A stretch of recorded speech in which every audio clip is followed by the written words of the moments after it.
Hi, everyone. My name is Elena Harper. I'm 31, and this is the story of the night my parents tried to evict me from my own home to make room for my brother. It still feels surreal saying that out loud. For context, I'm a financial analyst in a mid-size firm. Numbers have always been my comfort zone, predictable, logical, controllable. My family, on the other hand, the complete opposite.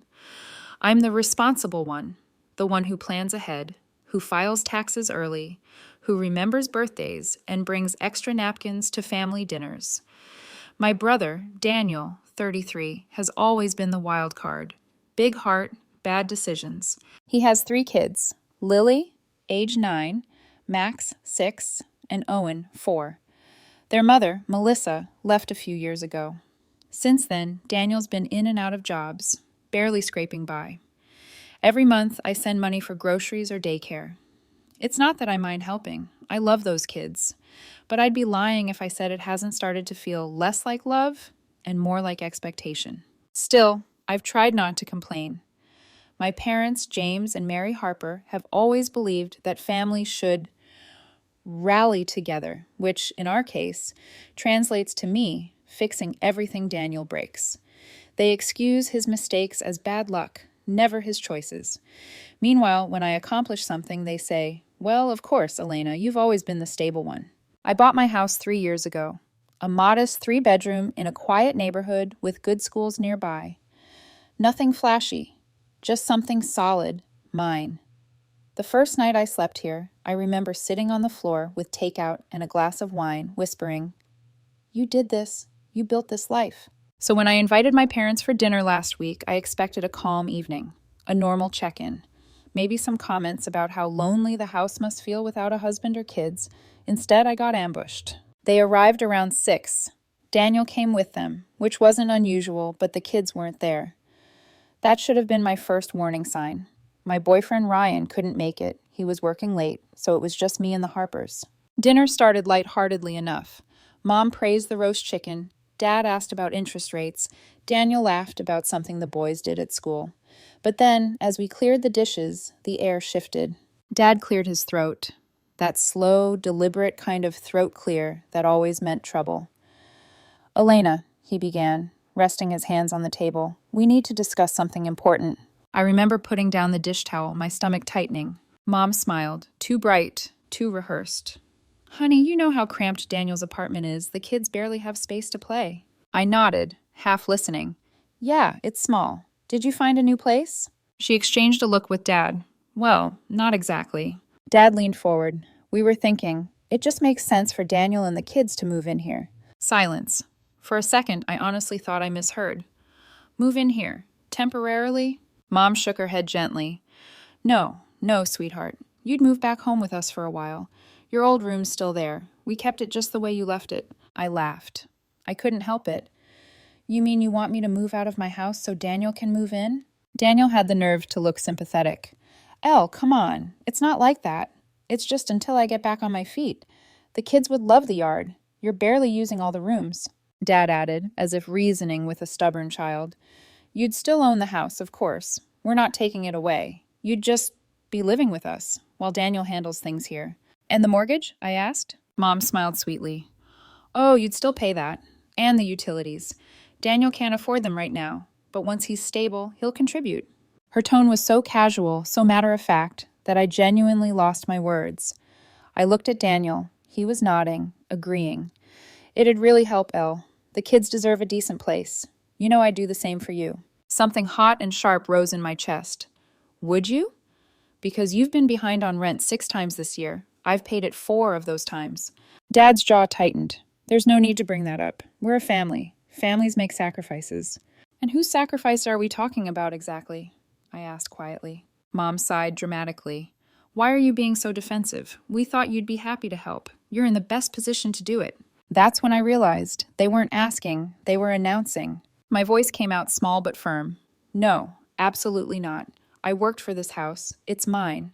I'm not moving out." Mom's eyes filled instantly with tears. "You don't mean that. You know how hard Daniel's had it." Dad's tone hardened.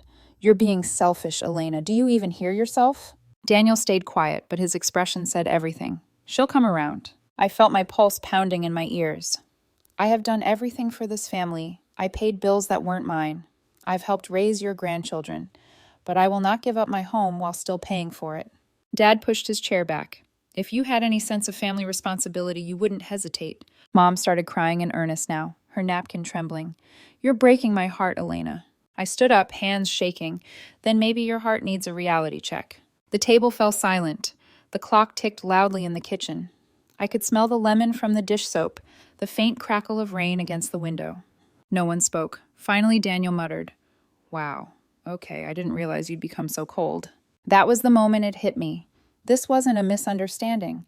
They had already made peace with the idea of taking my space, of rewriting my life to fit their convenience. I took a slow breath, walked to the door, and opened it. Dinner's over.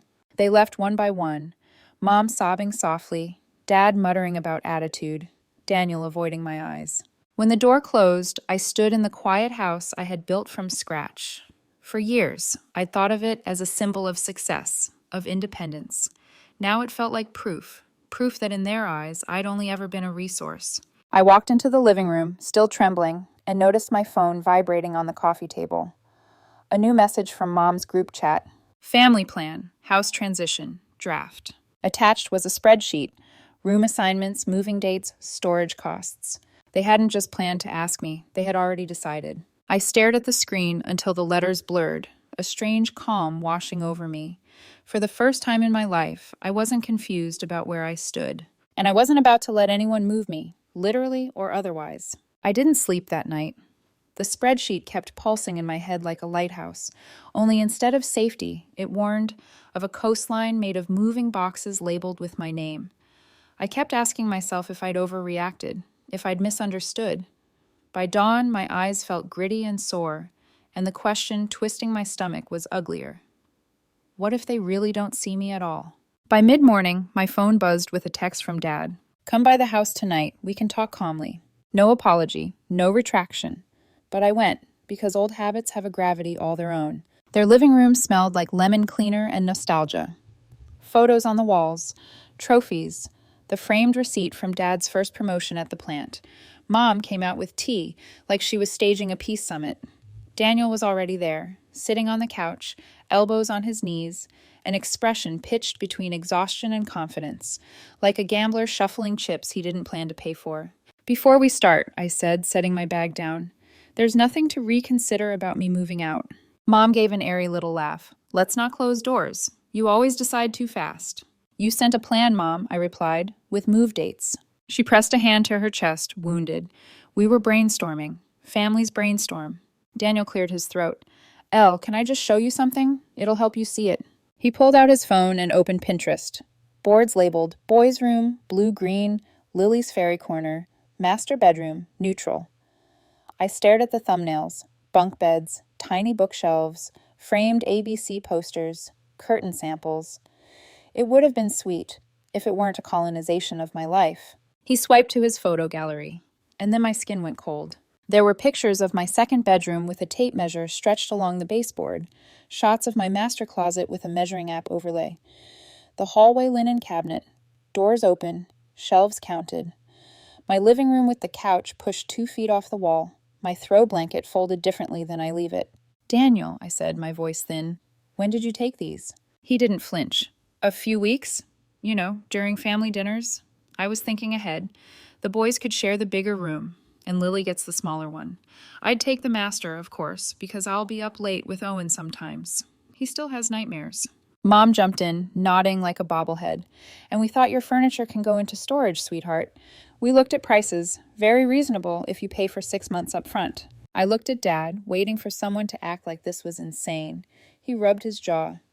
We were being proactive. Kids need stability, Elena. Daniel needs a plan. You have space. This is efficient. Efficient. That word nicked something inside me. Am I a spreadsheet to them? A cost-saving measure with legs? Where, I asked carefully, did you plan for me to put my life? Mom smiled, like she had worked out the last detail in a puzzle. Your old room at home. We kept it how you left it. Well, mostly. I store winter linens in the closet now, but it's the same paint color. You'll barely notice the difference. I almost laughed. I'll barely notice the difference between the life I built and the life I ran from. Daniel zoomed into a photo of my hallway. Also, the cat. The litter box can go on the back porch. We measured the nook by the washer. I felt heat flood my cheeks. You measured where my cat's bathroom should be? He shrugged. We didn't want to be inconsiderate. I stared at him, at them, at the house that raised me on a diet of family first. I used to think that meant care and loyalty. Today, it felt like a slogan on a billboard that hid a different kind of contract. You give, we take, and we call it love. I'm uncomfortable with this, I said softly, choosing each word like it might explode if I dropped it. With you measuring my house without asking, with you moving my furniture in your head, with you planning my exit before speaking to me. Dad's voice sharpened. No one planned your exit. We planned a better life for 3 kids. And if that life requires erasing mine? I asked. Silence. The air conditioner hummed. A car passed outside. Mom put down her mug. Sweetheart, you're alone in that house. Think how happy the kids would be. The laughter, the energy, it would fill the space. I'm not a container to fill, I said. I'm a person who lives there. Me. Daniel leaned back, crossing his arms.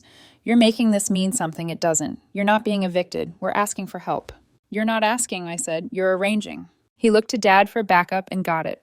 Families make sacrifices, Dad intoned. Your mother and I sold the boat, I finished. I know. You tell that story every holiday. You sold the boat so Daniel could go to basketball camp. That was your choice. This is mine. The memory flashed. A 12-year-old me, under a striped umbrella, while a younger Daniel made 3-pointers, everyone cheering for him while I kept score and handed out water. I'd been helping since before I knew the word. I took a breath. I'm setting boundaries. From now on, no one comes to my house without asking. No measuring, no photos, no drop-ins. If you violate that, you won't be welcome at all. Mom recoiled. You would bar your own family? I will protect my home, I said. If protecting it means protecting it from you, then yes. Daniel scoffed. This is ridiculous. I held his gaze. You gave your landlord notice, didn't you? A flicker. Too quick. But there. He pushed his tongue into his cheek. It's complicated. Dad's eyes cut to him. Daniel? End of the month, Daniel muttered. It's just things were moving. And Mom said... Mom stood abruptly. We thought it would show commitment, Elena. Sometimes you need to nudge a decision toward the right outcome. There it was. They hadn't just planned the house. They'd engineered a crisis. I felt something still inside me.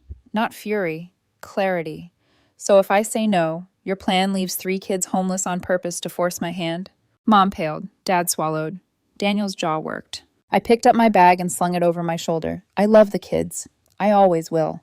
But love is not the same as compliance. I will not be coerced. Daniel stood, voice rising. You think you're better than us, don't you? Because you figured out money? Because you bought a house? I looked at him, the boy who threw me the ball after every 3-pointer, the man who forgot to show up when I moved in because he'd had a late night. No, I said. I don't think I'm better. I think I'm done paying for you to stay the same. His mouth opened, then closed. I walked toward the door. Dad's voice followed me, splintered with anger.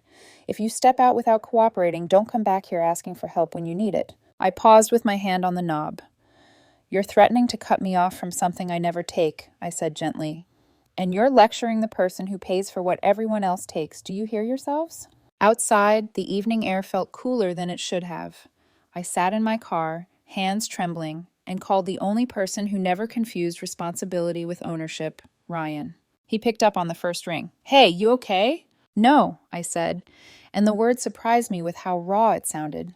I told him everything. Photos, measurements, storage, the landlord notice. He was quiet, the kind of quiet that means he's listening all the way through. You're not crazy, he said finally. They crossed a line. My money probably helped them pick paint colors, I said bitterly. Ryan, what if the groceries and emergencies were... Then you learned something, he said. Question is, what do you want to do with it? I stared at the house that used to be mine, the porch where I learned to jump rope, the window where Dad once waved me inside from the thunder.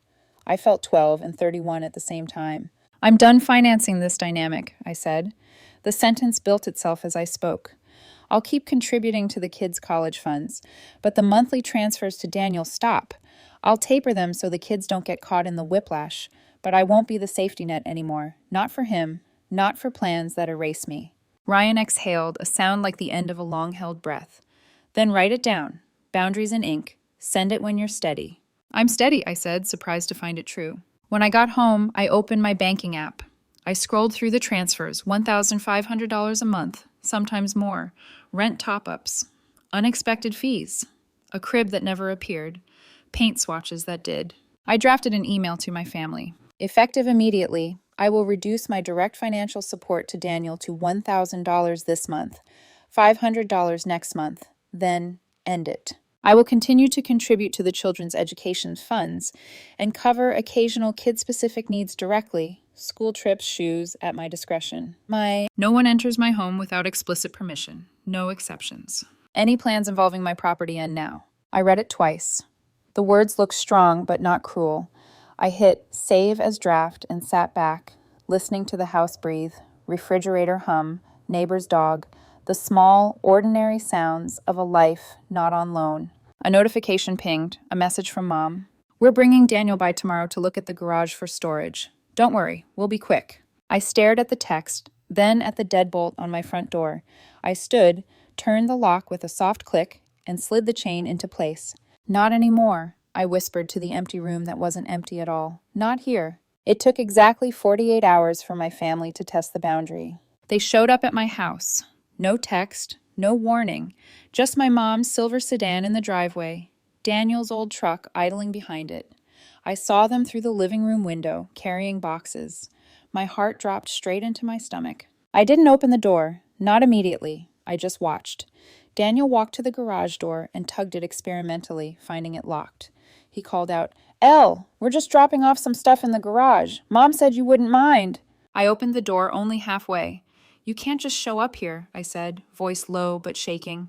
Mom smiled, that strained, high-pitched smile that always preceded emotional blackmail. "Honey, we just thought we'd start small. These boxes are only winter clothes and toys. We'll keep them in the corner, out of your way." "Out of my way," I repeated, each word heavier than the last. "In my garage, of my house." Daniel scoffed. "God, you make everything sound like a courtroom." "That's because you treat my property like evidence," I snapped. "Leave." Mom's smile cracked. "Don't do this, Elena. The kids need a place. We can't keep paying that awful rent."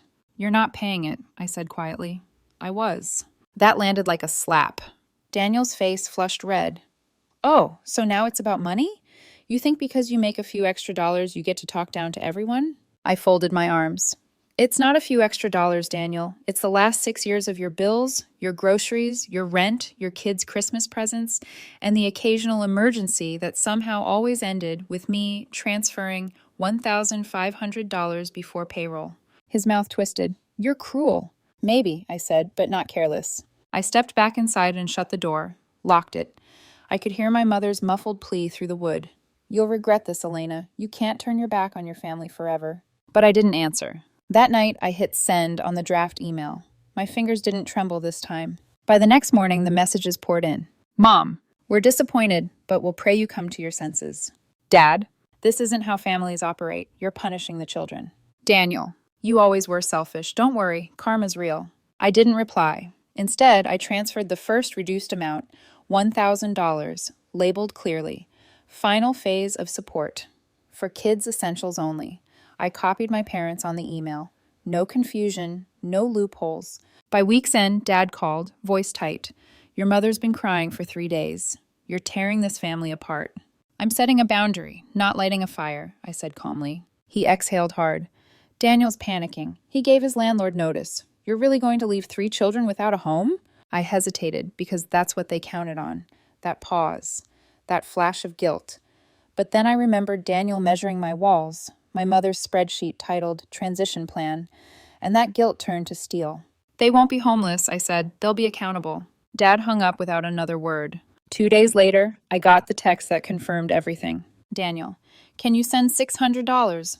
Landlord wants a penalty to cancel move-out. Otherwise, we're out end of month." I typed back. "You chose to give notice without confirmation. You'll have to handle the penalty." He responded instantly. "You're unbelievable. I can't believe you'd let your nieces and nephews suffer." I didn't answer. I set my phone face down and walked outside, where Ryan was waiting by the car. He looked up from his coffee. "How bad is it today?"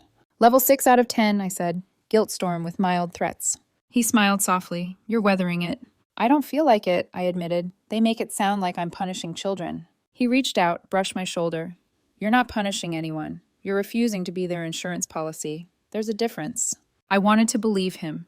But that night, when I scrolled through photos of Lily, Max, and Owen, my fridge covered in their crayon drawings, I felt the familiar ache return.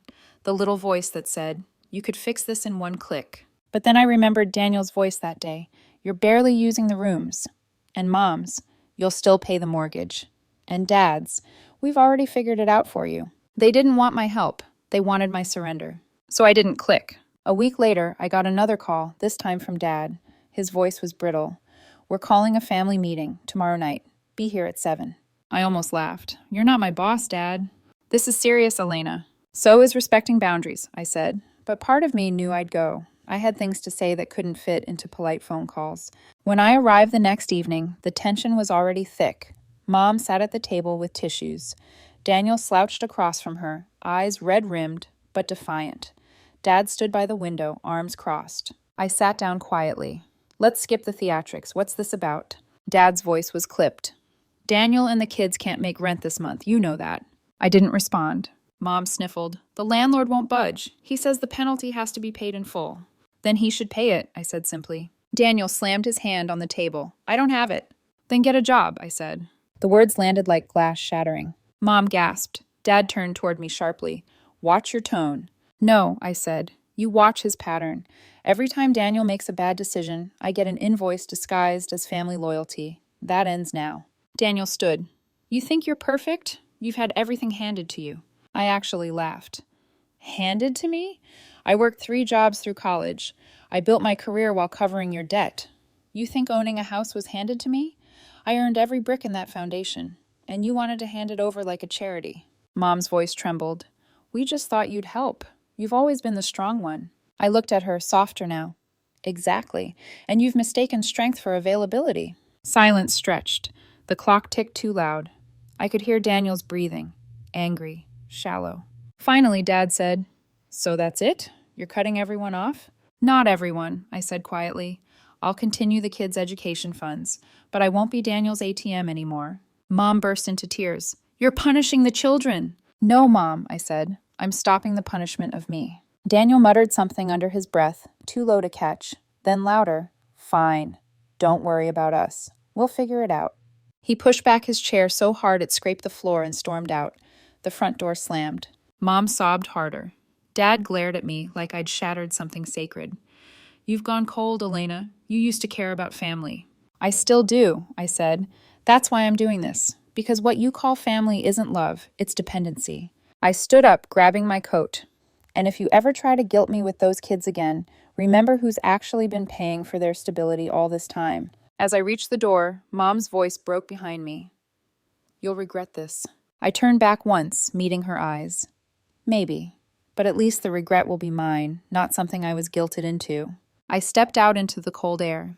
My hands were trembling so hard I could barely unlock the car, but under the tremor was something new, a pulse of peace. For the first time in my adult life, I'd said no. It didn't sound cruel. It sounded like breathing.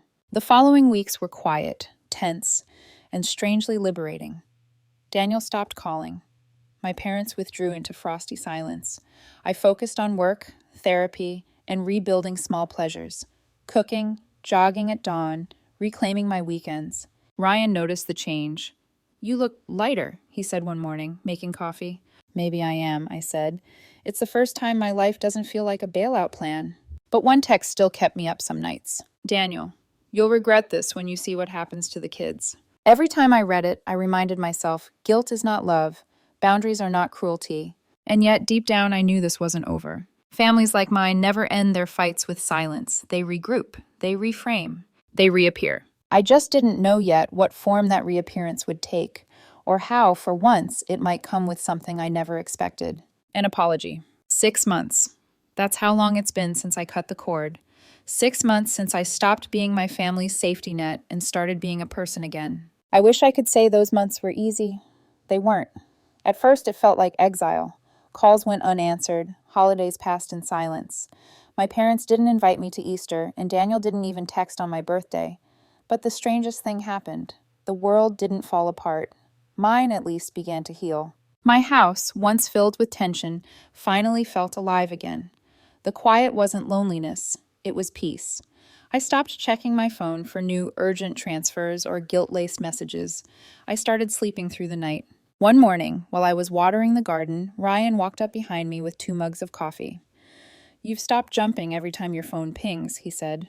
"Because I finally learned the difference between love and obligation," I told him. And he smiled that quiet smile of his that says he sees everything I don't say aloud. The silence from my family lasted longer than I expected, almost 3 months. Then, one afternoon, a message appeared on my phone. "Mom, hi honey, just wondering how you've been. Hope work is good." No mention of money, no guilt, no Daniel. I didn't respond right away. I read it over and over, waiting for the manipulation to appear between the lines. But it didn't. A week later, my dad called. "Just checking in," he said, voice awkward, almost rehearsed. "Your mother and we've been thinking about you." Still no mention of Daniel. That was new. And then, about a month later, the text I never expected. "Daniel, can we meet? Just coffee. I need to say some things." I almost said no. My instinct screamed, "Trap." But something in his wording, humble, uncertain, made me curious. I agreed to meet at a small cafe near the library, public and neutral. When I walked in, Daniel was already there, looking thinner, older somehow. His hands fidgeted around the coffee cup. Gone was the defensive smirk, the lazy confidence. "Elle," he said softly when I sat down. "You look good, healthy." "Thanks," I replied cautiously. There was a pause. He took a deep breath, eyes on the table. "I owe you an apology." I blinked. "For what exactly?" "For everything." His voice cracked a little. "The house thing, the money, the way I talked to you. I was wrong." I waited, wary but listening. "I thought I was the victim," he continued. "You know, single dad, bad luck, struggling, and everyone, mom, dad, they made me believe you'd always fix it. So I stopped trying. I just assumed you'd come through." His eyes met mine, and for once there was no resentment, just exhaustion. "When you stopped helping, I thought you were cruel, but it forced me to wake up. I found a job, full-time, decent pay. It's hard, but I'm managing." A part of me softened. "How are the kids?" "Good," he said, smiling faintly. "Better, actually. I think they can tell I'm trying now." He rubbed his hands together, nervous.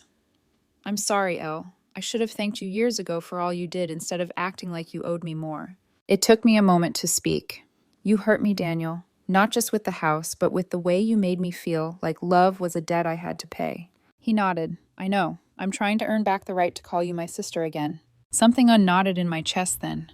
Something that had been clenched for years. We sat there for another hour, talking about small things. The kids' school projects, his new apartment, how Mom had started watching the kids during his shifts.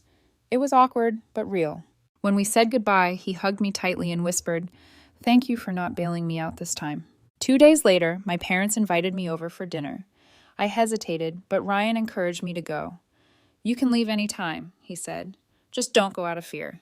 Their house felt smaller than I remembered. Maybe it always had been. Mom's eyes were red, like she'd been crying before I arrived. Dad was at the table, napkin folded neatly in front of him. There was roast chicken, her peace offering, always roast chicken. We ate mostly in silence until Dad finally spoke. "Elena," he began, clearing his throat, "we owe you an apology." I looked up, unsure I'd heard right. "We should never have asked you to give up your home," he said. His voice was gravelly, heavy with something unfamiliar, remorse. "It was inappropriate. We were wrong." Mom nodded, tears brimming. "We took you for granted. We were so used to you being the responsible one that we stopped seeing you as someone who could say no. I'm so sorry, sweetheart." I felt my throat tighten. "Thank you for saying that," I managed. They exchanged a look before Dad continued. "We also wanted to be honest with you. We're struggling, financially. Between helping Daniel when you stopped and some bad investments, things got tight. We're considering downsizing, but we don't know where to start." Mom added quickly, "We're not asking you for money, just advice. You've always been good with finances. We should have listened to you sooner." For the first time in years, I didn't feel manipulated. I felt needed in a healthy way. "Of course," I said softly. "I'll help you figure things out. But only advice. You'll handle the decisions yourselves." Mom reached for my hand. "Deal." We spent the evening going through their accounts, setting up a budget, discussing practical changes. It was the first truly honest family conversation we'd had in years. The following weekend, Daniel stopped by my house, with permission. He brought Lily, Max, and Owen, all bursting with energy. Lily handed me a small card covered in glitter and crooked letters. "Thank you, Auntie Elle. We love you." "Did you help her write this?" I teased. Daniel smiled. "Nope, she made it herself." Then he added quieter, "I told her you're the reason we learned what responsibility means." We spent the afternoon in the backyard. The kids played with my cat, Ryan grilled, and Daniel mowed the lawn. His idea. It felt surreal. The same man who once tried to take over my house was now asking permission to water my plants. As the sun dipped behind the trees, I looked around at all of them. Ryan, the kids laughing, Daniel actually smiling, and felt a peace I hadn't known in years. Later that evening, when everyone left, I stood on the porch with a glass of wine. The house glowed behind me, warm light spilling through the windows. For the first time, it felt full in the right way. I thought of how far we'd come, from manipulation to understanding, from guilt to gratitude. And I realized something simple yet profound. I hadn't lost my family. I'd just stopped financing their dysfunction long enough for them to grow. Elena's closing narration. They once tried to take my home from me, to make room for someone else's chaos. But what they really took was my voice for years, until I finally said no. And when I did, something amazing happened. They learned to stand. Love doesn't mean endless rescue. Sometimes the most loving thing you can do is step back and let people face the consequences that teach them how to rise. My house isn't just a building. It's proof that boundaries aren't walls. They're doors you finally learn to lock and then open again on your own terms.